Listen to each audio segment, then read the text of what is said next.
Purpose of our existence. So based on holistic science, और ये जो मैंने लिया है ये स्वामी युक्तेश्वर जी ने 18th सेंचुरी के अंदर एक बुक लिखा था, उसके ऊपर से है, जो उन्होंने वेदों के अध्ययन के बाद लिया हुआ था।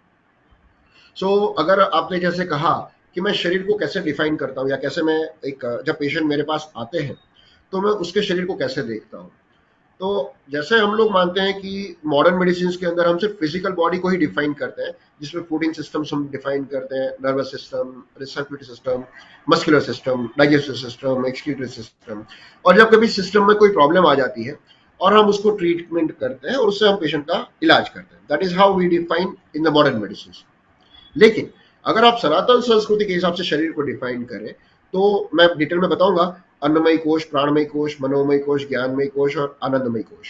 लेकिन इसके अलावा भी हमारे अंदर कुछ और होता है, यानी अगर हम एक इंसान की बात करें तो हर इंसान के अंदर बेसिक चीजें होती है जो मेटाफिजिकल फॉर्म में कह लो या हिडन फॉर्म में कह लो, वो होती है ज्ञानेंद्रिया।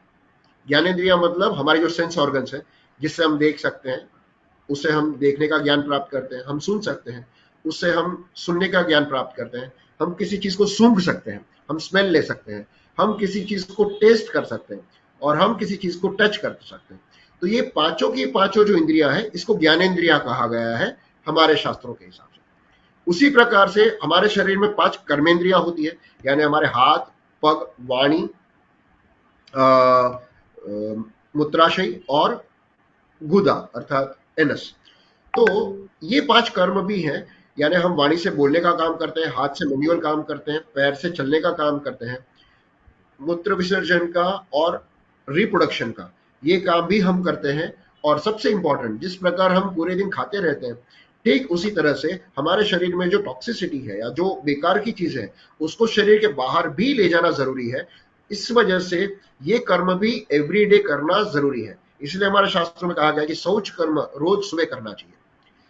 अब इनके बाद हमारी आती है तन्मेंद्रिया। तन्मेंद्रिया इसको कहा जाता है कि जब किसी चीज को हम देखते हैं और हमें बड़ा पसंद आता है और हम उसे बार बार देखते रहते हैं, वो जो आनंद मिलता है वो हमारे मन को मिलता है। और ये जो प्रोसेस होता है, यानी आपने किसी चीज को देखा और वो चीज आपको पसंद आई, या आपने किसी चीज को देखा आपके मन को पसंद नहीं आई, इन दोनों के बीच में एक प्रोसेस होता है। इस प्रोसेस को करने वाली जो इंद्रियां है उसको तन्मेंद्रिया कहते हैं। और इन्हीं तन्मेंद्रियों को और इंद्रिय ज्ञानेंद्रियों को जो कंट्रोल करता है वो हमारा मन होता है। अर्थात जो हमें पसंद आता है वो हम बार बार करना चाहते हैं, और जो हमें पसंद नहीं आता है हम उसे देख करके उससे अलग हो जाते हैं। तो ये पूरी डिफिनेशन या ये जो पूरा प्रोसेस होता है वो पूरा माइंड के अंदर होता है, और उसके बाद हमारा इंटेलिजेंस होता है। तो जब हम शरीर को डिफाइन करते हैं तो हमारा शरीर सिर्फ फिजिकल शरीर नहीं है, हमारा शरीर है, हमारे पास प्राण शक्ति है, हमारे पास मनोमय मतलब इमोशनल पावर है, हमारे पास इंटेलेक्चुअल पावर है, और हमारे पास स्पिरिचुअल पावर है। So let me go to details of it. So हमारे पास 3 तरह के गुण होते हैं, सत्व गुण, तमस गुण और राजस गुण।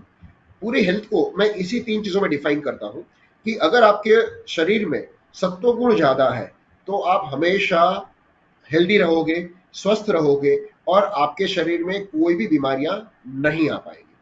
अगर आपके शरीर में तामस गुण ज्यादा है तो आपके शरीर के अंदर बहुत सारी बीमारियां आएंगी। आप अपने डे टू डे जो काम है उसे बहुत इफिशिएंटली और इफेक्टिवली नहीं कर पाओगे। और अगर आपके पास में राजसिक गुण है, अर्थात उसमें आप बहुत एक्टिव लाइफ में रहोगे, ना आप बहुत आध्यात्मिक की तरफ जाओगे, ना आप एक बहुत बुरे कामों की तरफ जाओगे। यानी जिसको बोलते हैं सात्विक को आप दैविक कार्यों के साथ जोड़ सकते हो, तामसिक को आप राक्षसिक कार्यों के साथ जोड़ सकते हो, और राजसिक कार्य जो है वो मनुष्य की तरह है। जो मनुष्य अपने धर्म के हिसाब से जो भी काम करता रहता है वो सब राजसिक रूप में होता है। तो ये 3 गुण डिफाइन किए गए हैं। और अगर आप भगवत गीता पढ़ेंगे तो उसमें 11वें अध्याय में, 7वें अध्याय में और 70वें अध्याय में इन तीनों गुणों का काफी अच्छे से डिफिनेशन किया गया है। यानी प्रकृति का सर्जन कैसे हुआ, ये पृथ्वी का सर्जन कैसे हुआ, ये सब कुछ उसमें डिफाइन किया गया है। क्या खाना चाहिए, क्या नहीं खाना चाहिए, कौन सी चीज, कौन से इमोशंस हमारे सात्विक हैं, कौन से तामसिक है, कौन से राजसिक है, ये सबको बहुत अच्छे से उसमें डिफाइन किया गया है। यानी वो एक रिलीजियस बुक नहीं है, किंतु आपके अंदर कौन से गुण प्रबल है, कौन से गुण आपके अंदर ज्यादा एक्टिवेटेड है, उसको वो डिफाइन करने का एक माध्यम है जो भगवान श्री कृष्ण ने अर्जुन को सुनाया था। अब हम बात करते हैं शरीर की। जैसे मैंने कहा कि हम लोग ऐसा मानते हैं कि हमारा शरीर जो है वो सिर्फ फिजिकल शरीर है, लेकिन ऐसा नहीं है। अगर आप तैत्तिरीय उपनिषद पढ़ेंगे तो तैत्तिरीय उपनिषद के अंदर कहा गया है कि हमारे शरीर के अंदर पंचकोश, हमारा शरीर पंचकोश का बना हुआ है। अन्नमय कोश, प्राणमय कोश, मनोमय कोश, ज्ञानमय कोश, आनंदमय कोश। इसी वजह से जब हम पूजा करते हैं तो पूजा के बाद हम जिस किसी देव और आराध्य को जब बुलाते हैं और उन्हें जब खाना हम देते हैं तो उन्हें 5 बार दिया जाता है। वो मैं बताऊंगा कि वो 5 बार क्या भी दिया जाता है, लेकिन वो इसी प्रकार पंचकोश को दिया जाता है। पहला निवाला है जो अन्नमय कोश के लिए होता है, दूसरा निवाला प्राणमय कोश के लिए होता है, तीसरा निवाला मनोमय कोश के लिए होता है, चौथा निवाला ज्ञानमय कोश के लिए होता है और पांचवा निवाला जो है वो आनंदमय कोश के लिए होता है।